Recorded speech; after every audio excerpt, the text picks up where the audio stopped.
माँ जब प्रतिदिन कहती है, मेरा बच्चा ईश्वर का अंश है, वह दिव्य है, शांत है, बुद्धिमान है, तो यह वचन आत्मा के बीज में संस्कार बनकर अंकुरित होता है। शास्त्र कहते हैं, यथा भावना तथा सृष्टि। जैसा सोचोगे वैसा ही रचेगा ब्रह्मांड। माँ के विचार, पिता की दृष्टि, घर की वाणी, सब मिलकर उस आत्मा की पहली शिक्षा बनते हैं। हर बच्चे की आत्मा दिव्यता की खोज में जन्म लेती है और उसकी पहली शिक्षा माँ और पिता के हृदय से शुरू होती है। गर्भ में उठती हर तरंग, हर शब्द और हर स्पर्श यही बनाते हैं उस जीवन की सबसे पहली संस्कार यात्रा। प्रिय माताओं और पिताओं, क्या आप जानते हैं, एक संतान के जीवन का पहला संस्कार तब से शुरू होता है जब माता और पिता के मन में उसके लिए एक पवित्र संकल्प जन्म लेता है। वही संकल्प आगे चलकर आत्मा की दिशा बनता है, क्योंकि जहां भावना शुद्ध होती है वहीं से ईश्वर की कृपा प्रवाहित होती है। माता का प्रेम और पिता का विश्वास, ये दोनों मिलकर आत्मा के चारों ओर एक दिव्य कवच बनाते हैं।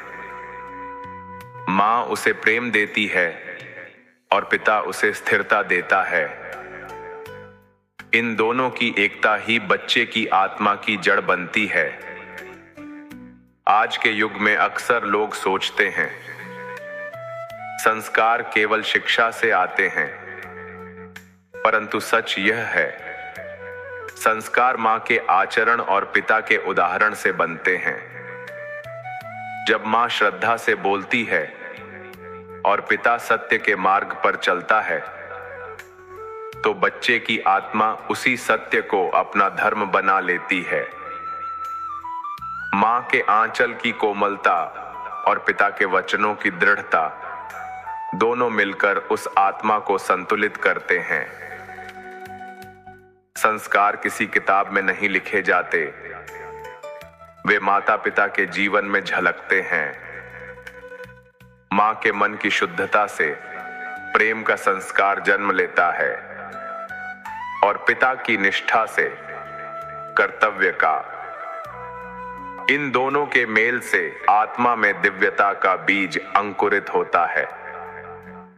इसलिए हर माता पिता को अपने घर का वातावरण भक्ति, शांति और करुणा से भरना चाहिए, क्योंकि आत्मा वही ग्रहण करती है जो घर की तरंगों में गूंजता है। भोजन से पहले भगवान का नाम लें, बात करते समय कोमलता रखें और हर दिन एक बार साथ बैठकर प्रार्थना करें। प्रार्थना केवल शब्द नहीं, वह ऊर्जा है जो आत्मा को दिशा देती है। जब पति पत्नी साथ में प्रार्थना करते हैं तो वह शक्ति 100 गुना बढ़ जाती है। मां कहे, हे प्रभु, मेरी कोख में जो आत्मा है उसे प्रेम, प्रकाश और धर्म का वरदान दो। पिता कहे, हे भगवान, मुझे ऐसा बनाओ कि मैं इस आत्मा के लिए सदैव आदर्श रह सकूं। जब मां प्रार्थना करती है, आत्मा खिलती है। जब पिता आशीर्वाद देता है, आत्मा स्थिर होती है। संस्कारों की यही यात्रा आत्मा को उन्नति की ओर ले जाती है और तभी एक साधारण बच्चा ईश्वर की योजना का वाहक बन जाता है। प्रिय माताओं, आपका हर विचार, हर वचन और हर कर्म आपकी संतान की आत्मा का भविष्य लिख रहा है। माता का प्रेम और पिता की निष्ठा, यही आत्मा की सबसे बड़ी शिक्षा है। मां के हृदय में जो तरंग उठती है, वह सीधे उस आत्मा तक पहुंचती है जो उसके गर्भ में पल रही है। जब मां मधुर स्वर में भजन गाती है, तो वह संगीत केवल हवा में नहीं गूंजता, वह बच्चे की आत्मा को आलोकित करता है। संगीत, ध्यान और नाम जप, ये तीनों दीपक हैं। संगीत मन को शांत करता है, ध्यान विचारों को शुद्ध करता है और नाम जप आत्मा को ईश्वर से जोड़ देता है। मां जब रात्रि में धीमे स्वर में जप करती है तो बच्चे की आत्मा उस तरंग को सुनती है, भले ही उसके कान अभी बने न हों, पर आत्मा सब कुछ ग्रहण करती है। शब्द कान से नहीं, भावना से सुने जाते हैं। ध्यान का अर्थ केवल मौन बैठना नहीं, बल्कि अपनी श्वास में ईश्वर की उपस्थिति को महसूस करना है। जब मां हर श्वास के साथ भगवान का स्मरण करती है तो उसकी कोख एक पवित्र मंदिर बन जाती है। संगीत में प्रेम हो, ध्यान में शांति हो और जप में विश्वास हो तो गर्भस्थ आत्मा दिव्यता की ओर अग्रसर होती है। पिता भी यदि प्रतिदिन कुछ क्षण नाम जप या भक्ति गीत में शामिल हो जाए तो वह ऊर्जा पूरे घर में फैल जाती है। भक्ति जब दो हृदयों से एक साथ बहती है तब घर स्वर्ग का अनुभव देता है। मां के स्वर में प्रेम, पिता की दृष्टि में श्रद्धा और घर में प्रभु का नाम, यही वातावरण है जहां आत्मा सबसे तेजी से खिलती है। हर दिन कुछ क्षण मधुर संगीत सुनिए, मन को शांत कीजिए और ईश्वर के नाम का स्मरण कीजिए। नाम जप आत्मा का श्वास है, जब तक वह चलता है भीतर प्रकाश जलता रहता है। अपने घर को भक्ति की ध्वनि से भर दीजिए, क्योंकि आत्मा उसी ध्वनि से अपना चरित्र रचती है। भजन, ध्यान और नाम जप, यही तीन सेतु हैं जो आत्मा को ईश्वर तक ले जाते हैं। हमारे विचार केवल मन में नहीं रहते, वे ऊर्जा तरंग बनकर हमारे चारों ओर फैलते हैं।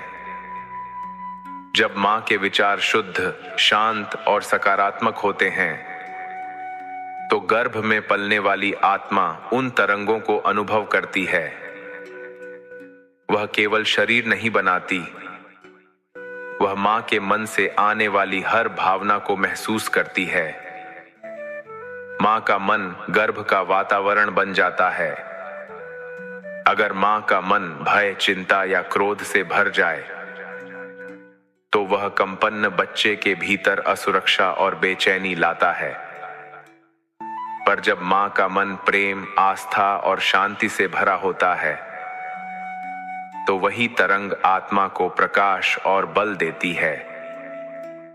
विचारों की शक्ति अदृश्य है पर प्रभाव अमिट है। मां जब प्रतिदिन कहती है, मेरा बच्चा ईश्वर का अंश है, वह दिव्य है, शांत है, बुद्धिमान है, तो यह वचन आत्मा के बीज में संस्कार बनकर अंकुरित होता है। शास्त्र कहते हैं, यथा भावना तथा सृष्टि, जैसा सोचोगे वैसा ही रचेगा ब्रह्मांड। मां के विचार, पिता की दृष्टि, घर की वाणी, सब मिलकर उस आत्मा की पहली शिक्षा बनते हैं। हर दिन कुछ क्षण मौन होकर अपने विचारों को देखो, उन्हें प्रेम और श्रद्धा से भर दो। सुबह कहो, आज मैं अपने बच्चे को प्रेम, प्रकाश और विश्वास का आशीर्वाद देती हूं। रात को कहो, हे प्रभु, मेरे मन को शांत कर दो ताकि मेरा बच्चा भी शांत आत्मा लेकर जन्म ले। याद रखिए, गर्भ केवल शरीर नहीं बनाता, वह आत्मा के संस्कारों को भी गढ़ता है। शुद्ध विचार ही सबसे श्रेष्ठ गर्भ संस्कार है। जब विचार पवित्र होते हैं तो आत्मा सहज ही दिव्यता की ओर बढ़ती है। और ऐसा बच्चा इस धरती पर प्रकाश, करुणा और धर्म का संदेश लेकर आता है। अपने विचारों को ईश्वर के चरणों में अर्पित कर दो, क्योंकि वहीं से आत्मा अपनी सच्ची दिशा पाती है। ईश्वर से संवाद करने के लिए शब्दों की जरूरत नहीं होती, बस एक शांत मन और जागृत आत्मा चाहिए। जब मां का मन स्थिर होता है तो गर्भ में पल रही आत्मा उस मौन में ईश्वर का स्पर्श महसूस करती है। जहां मौन होता है वहां परमात्मा की वाणी सुनाई देती है। पिता भी जब प्रार्थना में सम्मिलित होते हैं तो वह ऊर्जा और भी गहरी हो जाती है।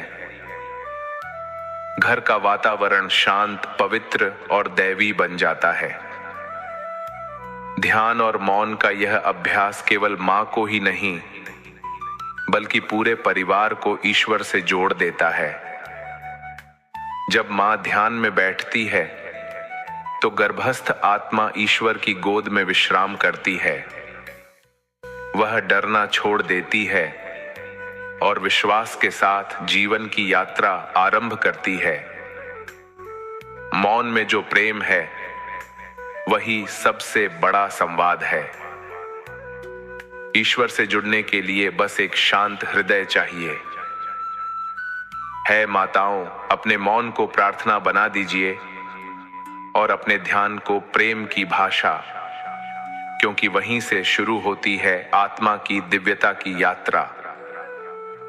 हर आत्मा इस धरती पर अपने कर्म और उद्देश्य के साथ आती है, पर उसका पहला संस्कार, पहला स्पर्श, पहला आशीर्वाद मां और परिवार से ही मिलता है। जब मां अपने बच्चे को प्रेम से स्पर्श करती है तो वह केवल शरीर को नहीं छूती, वह आत्मा को आशीर्वाद की ऊर्जा से भर देती है। आशीर्वाद केवल शब्द नहीं, यह आत्मा का कंपन है। मां के हर शुभ रहो के साथ बच्चे की आत्मा में विश्वास का बीज अंकुरित होता है। परिवार का वातावरण, बुजुर्गों की वाणी और घर की प्रार्थना, ये सब मिलकर उस आत्मा का चरित्र बनाते हैं। जहां घर में प्रेम बोलता है वहां आत्मा स्वयं संस्कार सीखती है। जब पिता स्नेह से मुस्कुराते हैं और दादी मां बच्चे के लिए भजन गाती है तो वह स्वर बच्चे के भीतर संस्कार की धुन बनकर बस जाता है। मां का आशीर्वाद आत्मा को सुरक्षा देता है, पिता का आशीर्वाद दिशा देता है और परिवार का आशीर्वाद जीवन को अर्थ देता है। संस्कार किसी पुस्तक से नहीं, बल्कि परिवार के हृदय से सीखे जाते हैं। जब मां गर्भ में रहते हुए रोज ईश्वर का स्मरण करती है तो वह ऊर्जा घर के हर कोने में फैलती है। हर दीवार, हर ध्वनि उस आत्मा को यह संदेश देती है, तू ईश्वर की संतान है, तू प्रकाश है। गर्भ संस्कार का सबसे बड़ा रहस्य यही है कि आत्मा को केवल शरीर से नहीं, बल्कि प्रेम, आदर और आशीर्वाद से पोषित किया जाए। संस्कार वही है जो आत्मा को ईश्वर के निकट ले जाए। मां जब बच्चे को स्पर्श करते हुए कहती है, तू दिव्य है, तू ईश्वर का अंश है, तो यह वचन ब्रह्मांड में अंकित हो जाता है। भविष्य में जब बच्चा बड़ा होता है तो वही संस्कार उसके निर्णय, उसके कर्म और उसके मार्ग को दिशा देते हैं। इसलिए परिवार के हर सदस्य का प्रेम, हर आशीर्वाद और हर शुभ विचार उस आत्मा का भाग्य लिखता है। मां का आशीर्वाद आत्मा का कवच है, पिता का संस्कार उसकी नींव है और परिवार का प्रेम उसका पथ प्रकाश है। जब माता और पिता का प्रेम, भक्ति और आशीर्वाद मिलकर बहता है, तब जन्म लेता है एक संतुलित, जागृत और दिव्य आत्मा। याद रखिए, बच्चे का पहला संस्कार केवल शब्द या शिक्षा नहीं, बल्कि आपके हृदय की ऊर्जा और प्रेम है।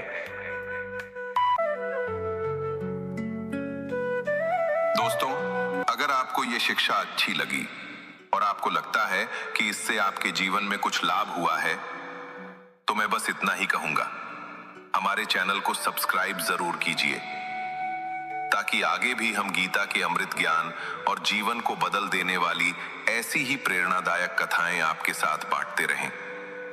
क्योंकि ज्ञान तभी पूर्ण होता है जब उसे हम सबके साथ बांटें।